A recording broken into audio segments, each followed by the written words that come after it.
Bienvenue dans Légendes de l'écran, le rendez-vous passionnant qui explore les vies fascinantes de personnalités marquantes du monde des écrans.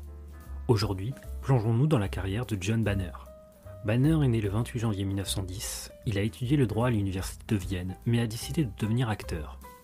Banner a immigré aux États-Unis, où il a rapidement appris l'anglais. Pendant la Seconde Guerre mondiale, en 1942, Banner s'est engagé dans l'United States Army Air Corps, a suivi une formation de base à Atlantic City et est devenu sergent d'approvisionnement. Il a même posé pour une affiche de recrutement. Il a servi jusqu'en 1945. Sur Broadway, Banner est apparu 3 fois, dans une revue musicale appelée From Vienna qui a duré 2 mois en 1939, et dans 2 pièces comiques, Pastoral dans laquelle il avait un rôle principal mais qui a eu une très courte durée en novembre 1939, et The Big Two qui a duré brièvement en janvier 1947. Au début, avant de devenir fluent en anglais, Banner a dû apprendre ses répliques phonétiquement. Il est apparu dans plus de 40 longs métrages. Son premier rôle crédité était celui d'un capitaine allemand dans Once Upon an Anemone en 1942 avec Cary Grant et Ginger Rogers. Il a également joué un agent de la Gestapo dans Chetnik, The Fighting Guerrillas.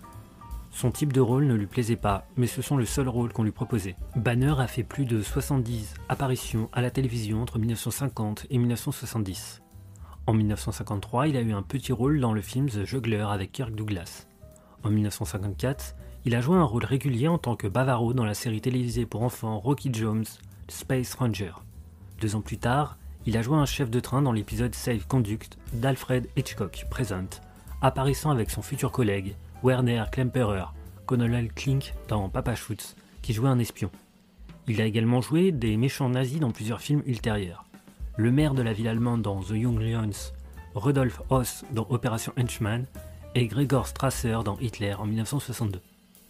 L'année précédant la première de Papa Schutz, Banner a incarné un soldat allemand gardien de la maison pendant la Seconde Guerre mondiale dans 36 Or, aux côtés de James Garner. Bien qu'il s'agisse d'un rôle sérieux dans un drame de guerre, Banner a néanmoins montré une partie de la nature affable qui est devenue sa caractéristique définissante l'année suivante dans Papa Schutz.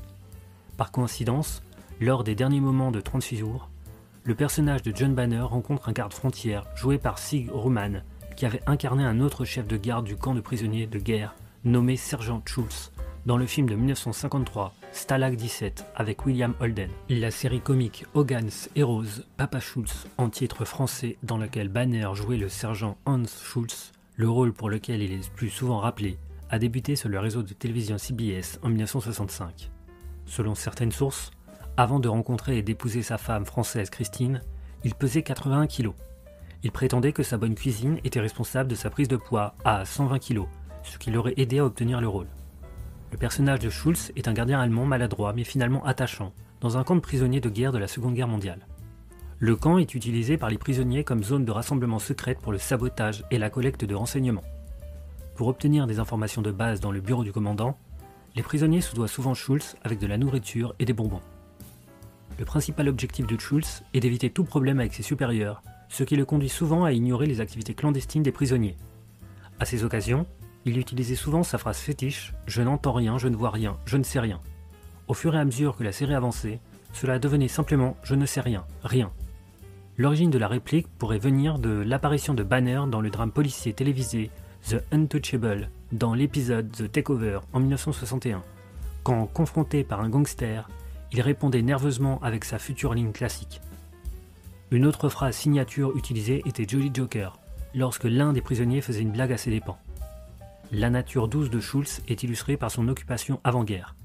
Il était propriétaire de la plus grande entreprise de jouets. Banner était aimé non seulement par les téléspectateurs, mais aussi par la distribution, comme l'ont rappelé les membres de la distribution pendant le commentaire DVD de Hogan's Heroes. Banner est apparu dans chaque épisode de la série qui a duré 6 ans.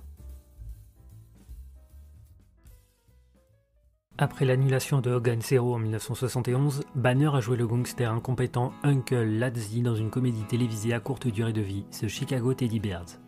Sa dernière apparition à l'écran était dans l'épisode du 17 mars 1972 de The Partridge Family. Il a ensuite pris sa retraite en France.